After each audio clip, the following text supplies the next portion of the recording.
Welcome back. It's season 3, Between the Lines with Coach Stella. I'm Linnell, and I'm here with the show's namesake, my dog. What up, brother? What's up, bro? You know it. Season 3. Season 3 out there. Hey, man, we appreciate everybody that support us, man. You know what I mean? All the support out there. Man. Like, share, subscribe. Make sure you tune in to interviews, TV on YouTube, man. It's all love. We got a special guest in the house, man. Season 3. Season 3, Kickoff man. show. Man, you hype, man? I ain't gonna lie, I'm so geeked up, You bro. ready? We about to talk about these first week of games we got. Off that alone, I'm geeked up. But you know, bro, high school football. I wish I could be coaching. I ain't coaching right now. My son a freshman, so I'm geeked up to watch him. Shout out to D2. It's that time, man. It's Definitely, that time. Let's rock, man. Let's hop Before right we into get it, started, man, let's give a shout out to our sponsors, man. For sure. Shout out to the Ellie House. Shout out to Annex Events. Definitely. You know what I'm saying? We appreciate y'all support, man. Make sure you guys go out there and support the Annex Events and the Ellie House and we appreciate everything y'all do to help this show. Definitely, man. Definitely. And don't forget, our brother, man. Shout out Phillips Care Training, man. Yeah. Shout out. It's brother, so sometimes don't feel like a sponsor, you know what I mean? But shout out to Big Brother, man. You know, we appreciate you, man. Phillips Care Training. Let's get right into it, bro. Let's get to cooking, man. Let's do it. Road to state. Now we gonna start out by talking about the local teams. Yep. A few of the local teams, where they at, what they looking like this year. Coach, start us off. Who you got? Man, we're gonna talk about Austintown Fitch first, man. You know, TJ Parker, Coach Parker back at the helm at his alma mater. They got a stick over there, man. They had a lot of young kids play last year, and most of them kids back. They got, you know, I call him CP3, Colin Callaher back at quarterback, DeAndre and Junie, Brady Evans. Keep a lookout for Tata Aluna Kalumi. Tata Aluna Kalumi. I said it the right way, Tata. I told you I wasn't going to mess you up. Tata Aluna Kalumi. Keep your eye on that kid. That kid can play number 6 in your program. Got a big offensive tackle they got from Boardman coming in, bro. Anthony Blaylock, kid, only a sophomore. Look like he's going to be a guaranteed Division I player. And, you know, on the defense, they got them boys back. They got the secondary back. They got one of the best secondaries in the area. DeVan Zone Tate, Wayne Holloway, Junie Higgs.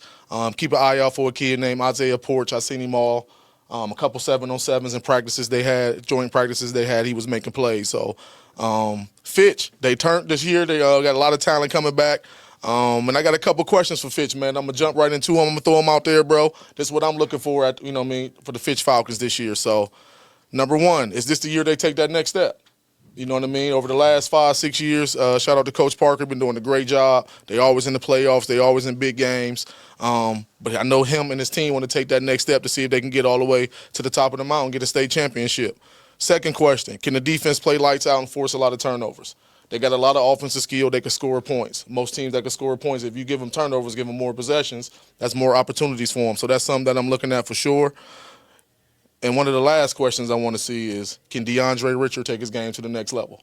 We've seen him as a freshman and sophomore. He's a good football player. I think he's in the best shape I've seen him in 3 years. Got a lot of offers coming in to him. Junior, a lot of time your junior year is your most important film when it comes to trying to get be a college football player, especially if you're trying to play D1. Your junior year is the biggest film tape for you. So those are 3 things I'm looking for, and I can't wait to see them in Week 6 when we see them against Ursland, man. What you think about when you hear about the Austintown Fitch Falcons this year? When I think about Fitch, I think about they got a lot of young guys, but they have young guys with experience. Right. All right, like you mentioned, Junie, Tate, Richardson. Those are young guys, but they played a lot. You know what I'm saying? DeAndre been playing since he was a freshman at the varsity level, and you know, DeVanzo Tate he got through in the mix early last year, so.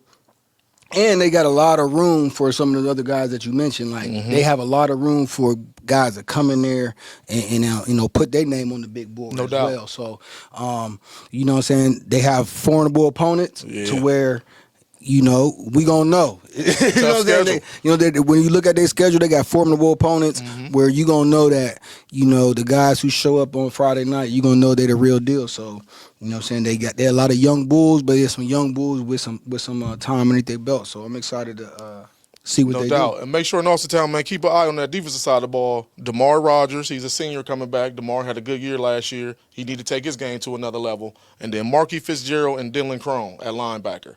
They lost Rocco DeFlorio the last 2 years. I think they can fill in as far as production, But can they fill in as far as Rocco just bringing that energy? You know, Rocco always brought the energy, made sure his team was ready to rock and roll.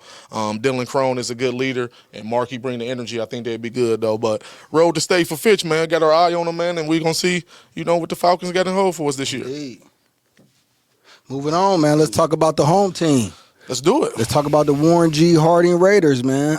Coming into this year, it's their second year with the new coaching staff. What you think, Coach? No doubt. Second year with the coaching staff. Got a good staff up there. A lot of young kids about to play this year. When I look at Harding, the first thing I think about is that Harding may have the best offensive line in the area. If not, they definitely got one of the top 3 offensive lines in the area. So that's a great place to start, especially with Coach Richardson. He wanted to run the ball anyway. So that's a great place to start. And they also got a lot of defensive linemen back. So anytime you got a lot of big bodies that could play and played and experienced at any level of football is good, O-line, D-line. So that's a great place to start. Skill positions is young. They got a lot of talent there, but they're young. Ain't too many, like you was just saying with Fitch, where they got a lot of young kids that played a lot. Well, Harding is opposite. They got a lot of young kids that haven't played a lot. But the good thing is their schedule. You know what I mean? By the time you get to week 4 or week 5, you ain't got time to say I'm a sophomore, I'm a freshman, or I'm a junior. No, you got to be locked in and ready to rock and roll and not being able to make mistakes. So they very talented. Like I said, I love their big bodies on the O-line and D-line. So it's going to be interesting to see what we got. So a couple things I got down for Harding is, number one, do they got the best offensive line in the area? That's something that's going to take fold as we see the first couple weeks, but I think they're definitely in the conversation. Ground and pound, that's what they want to do. They got a big offensive line. They want to run the ball. They got 2 pretty good backs, 3 pretty good backs, really. So that's a good recipe for Coach Richardson, because I know him. He want to run the ball. He want to take your wheel, play, run the ball, play action, play defense, control it, no turnovers, great special teams. And anytime you do that, you can win a lot of games. And then my last question is the new faces in the secondary. Are they ready for the challenge? You know what I mean? They don't play a schedule where they're not playing a lot of athletes. They're about to play a lot of athletes. And then when coaches see that they got new faces and young faces in the secondary, they're going to get tried. They got the talent for it, but are they ready to rock? I'm sorry. And then one last question, it was the most important question I'm looking at for Harding is, can my king stay healthy? I feel like if my king stay healthy, he the type of kid that can go get you 1,500. He the type of kid you can get the ball to 15 times, and he can go get you 200 yards and 3-4 touchdowns. He can hit his head on the goalpost at any time. I feel like if he can do that, it opens things up for the receiving game. I like Matt Richardson in the slot. I like Kai Butcher in the slot. I like Juju Farrell over the last couple of weeks, watching him evolve in the 7-on-7s and scrimmages. I like what he can do in the red zone. But I think it's all going to start with 2-8. If you put that ball in his belly, if he there for 10 weeks, I think he could do something special. So that's what I'm looking at with Warren G, baby.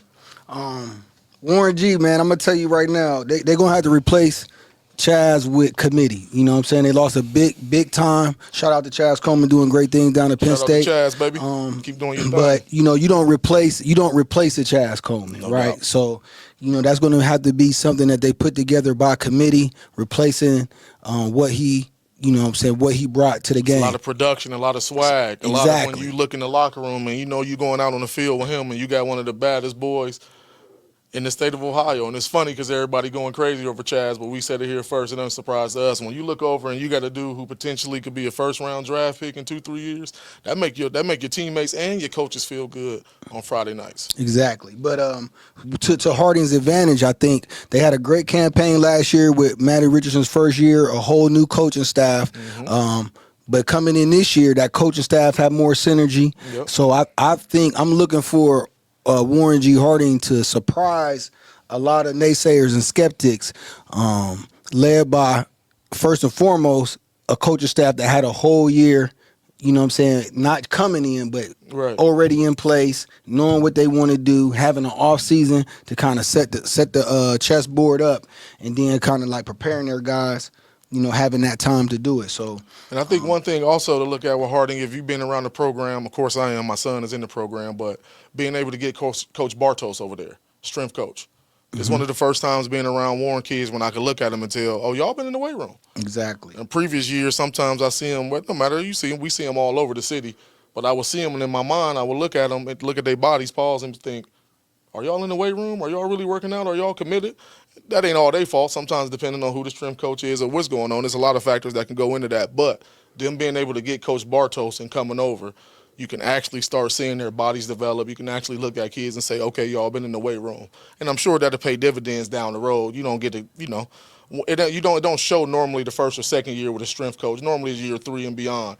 But it's showing also, because he just got there not too long ago. And like I said, this is the first time I could look at Warren kids and go, okay, y'all working out. Y'all look like y'all committed to a program now. So shout out to the program, man. They're doing a good job. Yeah, not to drag it out, but I want to bring this point up too. You mentioned your son is in the program. You played for the program. When you look at that Warren G. Harding roster, you see a lot of Warren football pedigree on this roster. You got the Phillips, you got the Richardson, you got Ellis Daniels, Provitz, you know what I'm saying, the Provitz. Birch. So the Birches. So when you look at this roster and when you look at the names on this roster, this is a lot of Warren football, high level football pedigree that's blessed on this roster. I'm excited to see what these guys do. They got a opener at home this year against Camp McKinley. That's a big game. It's a big game for them, but like I said, I'm not afraid to say it. I'm looking for Warren G. Harding to surprise a lot of naysayers and skeptics. Those who know what they're looking at, they may not be as surprised, but I'm looking for them to make a deep run in the playoffs. They're going to be the classic team you don't want to play. Because when they get off the bus, the first thing they're trying to do is run the ball down your throat. Most high school kids, sometimes people that ain't connected to coaching, connected to football or coaching or playing, don't understand this point. I try to tell people this all the time when it's come to high school football. 80% of the kids out there are regular kids. They regular kids. What I mean is they don't eat, sleep, and football. You know what I mean? They just want to have fun on Friday nights, play out there with their friends, take some pictures, go out to eat afterwards.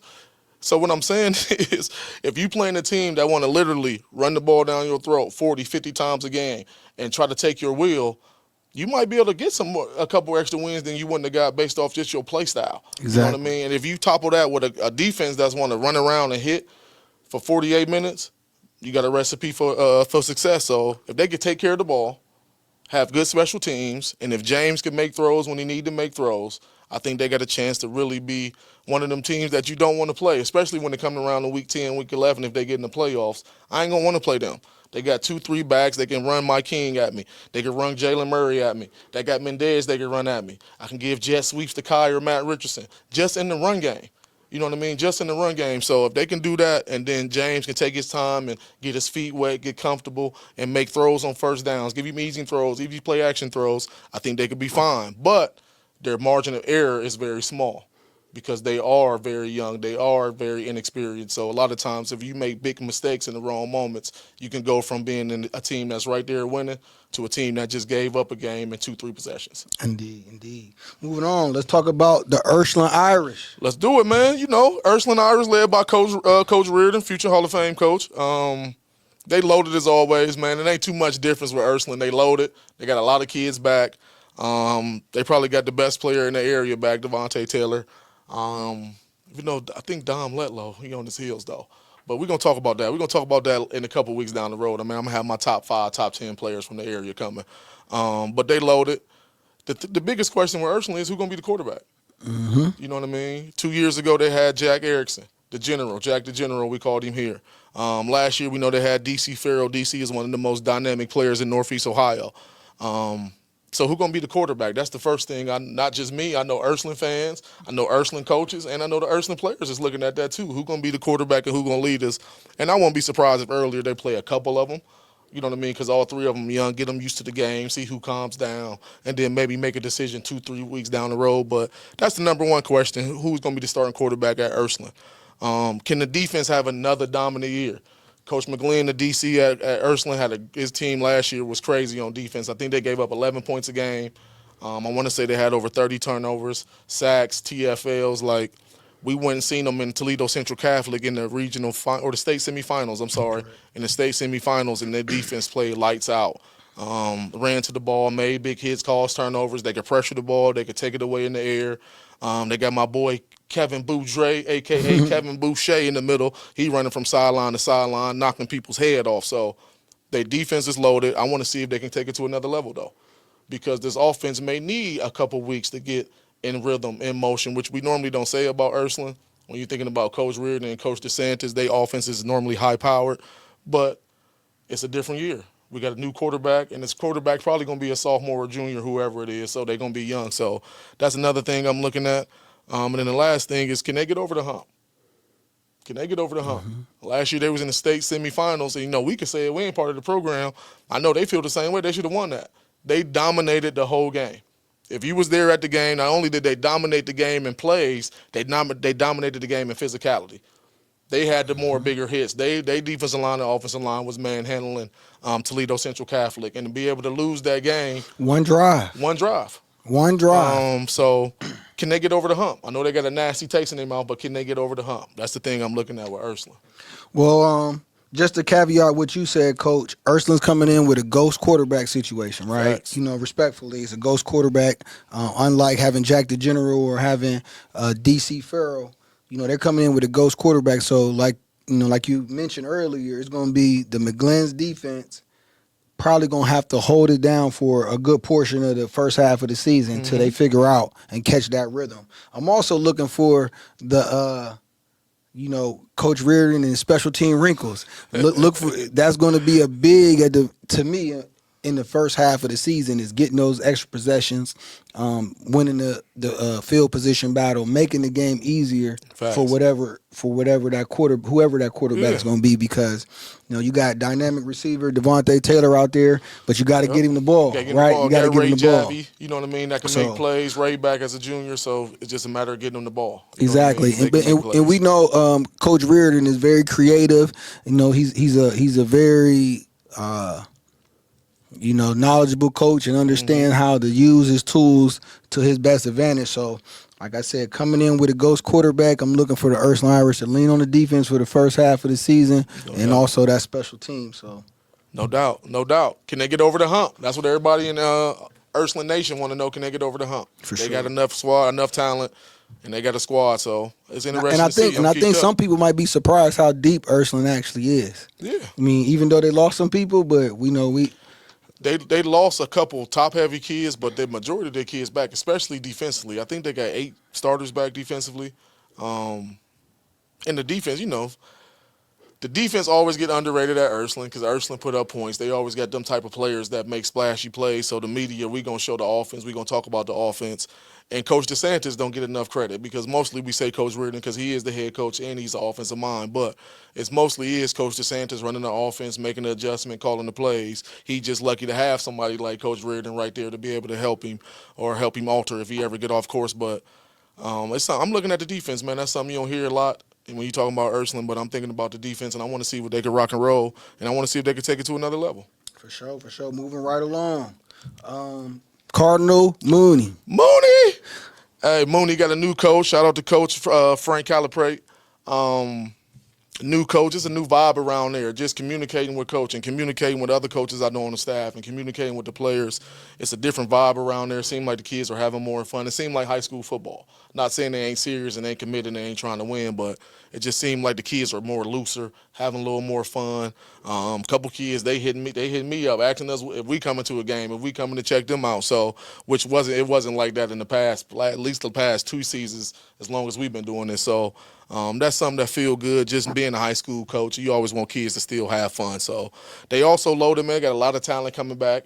They was able to get transferred Braden Bryan in from Fitch. We know that kid. He's probably a 4.4 kid as a junior in high school, one of the best track kids in the state of Ohio. So he brings them a deep threat, somebody that can pop the top of the defense. Vince Gentile was back at quarterback, got a big arm. He's not the biggest kid, but the kid got a big arm. John Brenner back at tight end. So offensively, they got some pieces. And like I said, defensively, if you don't know about Dom Letlow, you better start watching about this kid right now. I said about Chaz last year. Dom Letlow, bro. He one of the best players in the state of Ohio. Defensive lineman, quick twitch kid. He get off the ball like a receiver. I actually seen some pictures. He was lining up I don't know if he's playing that, but look like he might offensively be lining up at receiver, tight end, running back. He's that athletic. The kid's 6'3", 230. He coming off the edge on defense, playing a little slot, little tight end. Mooney been down the last couple of years, so I think he ain't been getting the recognition he deserved. But that kid, one of the best players in the state of Ohio. And like I said, he's probably in my top 2 or 3 kids we got in our area, in the Trimble-Mahoney County area. The kid is that good. So I'm geeked up to see Mooney. We're going to see him week 2 against St. Joe's and week 8 versus Harding. We're going to get to see him those weeks. So I'm geeked up to see him. It feels good to be back and go be able to see a Mooney game. And I feel like our area is better when Mooney football is relevant and they're in the playoffs and they got good players. And, you know, the coaching staff has been inviting and engaging to the media and letting the media come over there and show the kids some love and give them some recognition. So it feels good. And I'm psyched up and I'm geeked up. And I can't wait to see him week 2 and week 8. Well, you know what?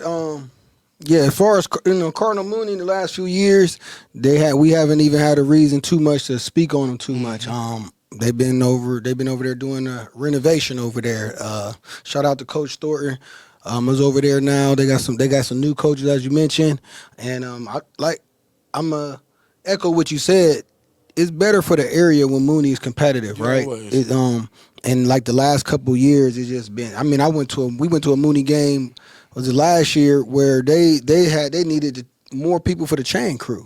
Yeah, like they was looking for people to do the chain. So, you know, when it starts to get like that, you know, it's time for something new.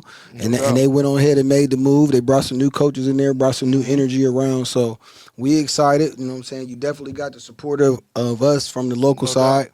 And we excited to see what you guys gonna show us. So, like I said, shout out to Coach Frank, the new head coach, man, for being able to pick up on that energy and knowing, okay, let me change this first and foremost. Of course, we're gonna change the culture in the football program. We ain't privy to see that every day, but I'm sure we're doing a good job with that. But just reaching out to the media, letting the media know it's an open door policy. Come on over here and show our kids some love. To me, that's big, man. So shout out to Coach Frank for understanding that and doing that. And we're gonna be there, Mooney. Show me what y'all gonna do, Dom. I'm coming. Dom been on my neck. I'm coming, Dom. Stay locked in between the lines and Coach Stella.